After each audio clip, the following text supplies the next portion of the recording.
You ever have one of those days that just sucker punches you right in the ribs and leaves you blinking, wondering how the hell you landed in the middle of someone else's viral nightmare? I used to scroll past those clips online. The crazy neighbor, the woman with the helmet hair screaming about standards, and I'd just shake my head, laugh, tell myself, that's wild. But it's not my circus, not my monkeys.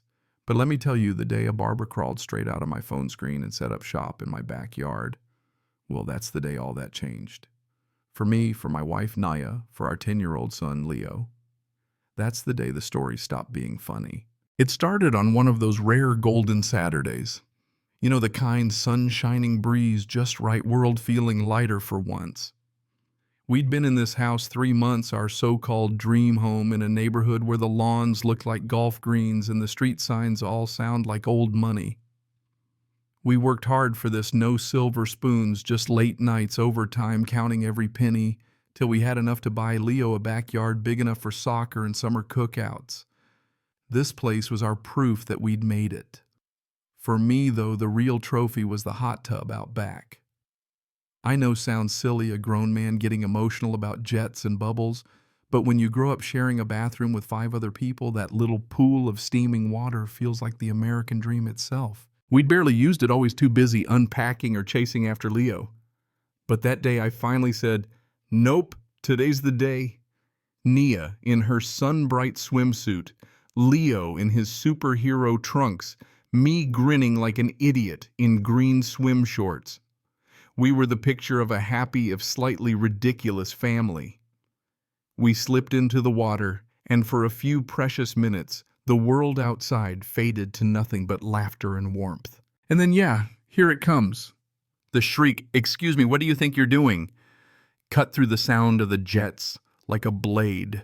I looked over, and there she was, the stereotype-made flesh, late 60s, blonde helmet hair, so perfect it looked bulletproof, draped in luxury workout gear with pearls and a phone pointed at us like a weapon. You could almost see the HOA badge pulsing on her chest. And then she said it. "This isn't a public housing complex. We have standards here, and your type isn't one of them." Everything in me went ice cold. This wasn't just a nosy neighbor.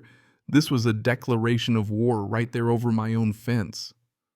Nia went stone still, her hand landing protectively on Leo's shoulder, her whole body snapping from relaxed to lioness. Leo just stared wide-eyed and confused, his fun afternoon spinning out into something he couldn't understand. I tried to keep my cool. I said, "Can I help you? This is our property." And she laughed, this ugly, brittle sound. "Your property." That's what they all say. I know how this starts. Next, it's parties. Then the neighborhood's gone to hell. She pointed a trembling, perfectly manicured finger at me like she was naming the devil himself. People like us, huh?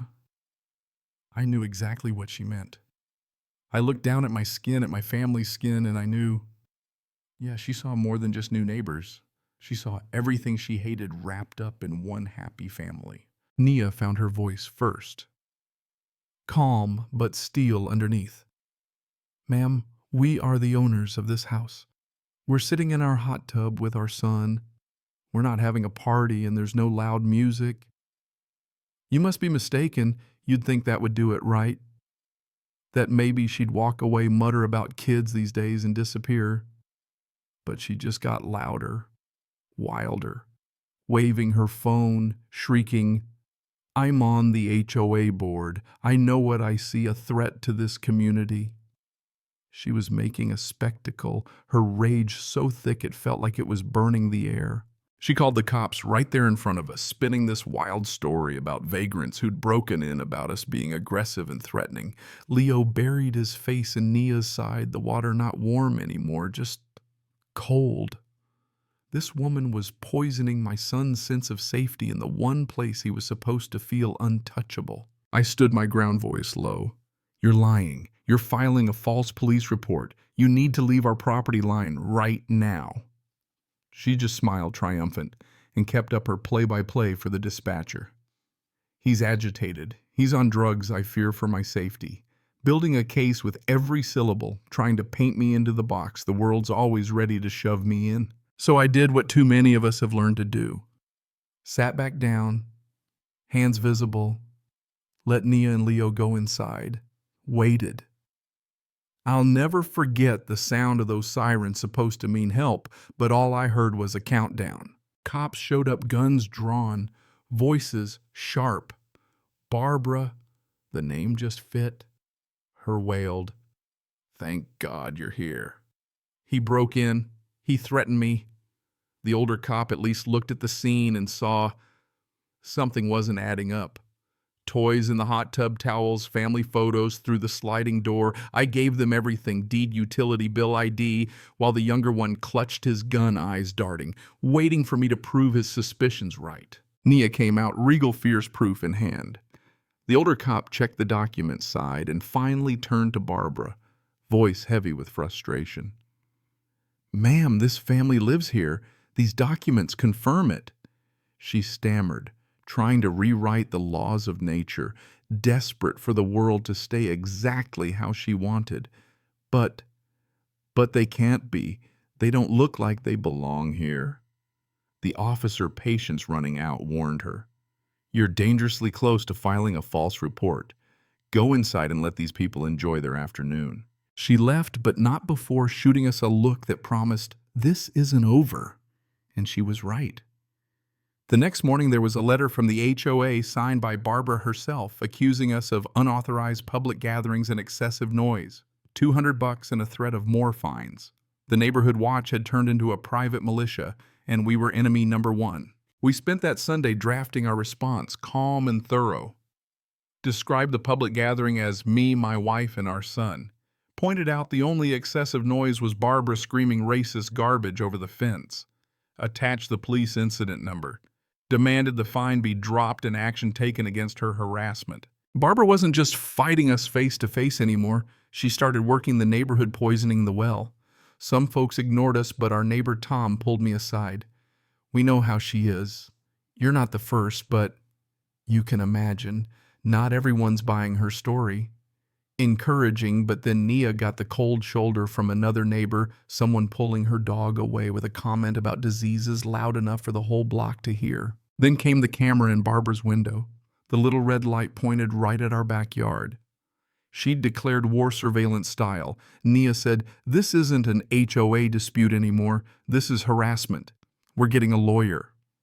After 2 dead-end firms, we found Ms. Evans, who didn't blink when she heard our story. This isn't just an HOA fight. This is targeted harassment, racial, calculated, illegal. With Ms. Evans, we fought back. Cease and desist letter. Threat of lawsuit.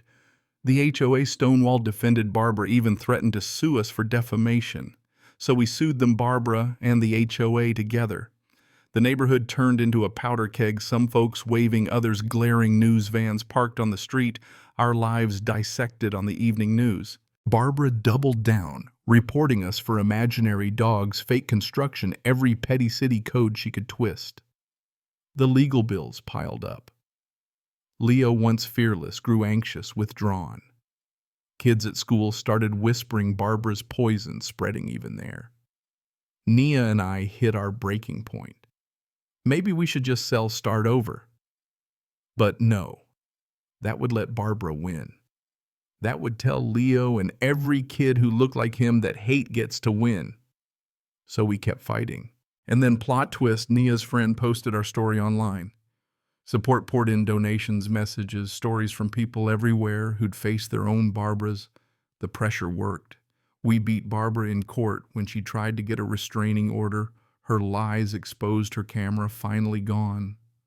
We pressed on with our lawsuit, and piece by piece Barbara's story fell apart. Tom testified her own board members started jumping ship. The HOA's insurer threatened to bolt. They caved. Public apology, legal fees paid. Barbara stripped of her power and forced off the board. The letter admitting the truth went out to the whole neighborhood. And just like that, the air changed. A couple months later, Barbara put her house up for sale. The new neighbors brought us pie, apologized for the previous owner and their kids, and Leo were soon plotting backyard adventures together. That old fence, just a fence again. Ms. Evans called to say families all over the city were fighting back. Now our story had become a blueprint. All that pain, that fear, the exhaustion, it had been worth something. Leo found his confidence again. The backyard became a playground, not a battleground. The hot tub. We took it back, turned it into our sanctuary all over again. You know, I used to think home was just a place to feel safe. Now I know it's the place you fight for, where you plant your feet and say, "Not today." Our battle started over a stupid hot tub. But really it was about dignity, about not letting hate chase us away. And we won. Not just for us, but for everyone who's ever been told they don't belong. So here's my question for you. How far would you go to protect your home, your family, your sense of peace? Would you fight? Would you stand your ground?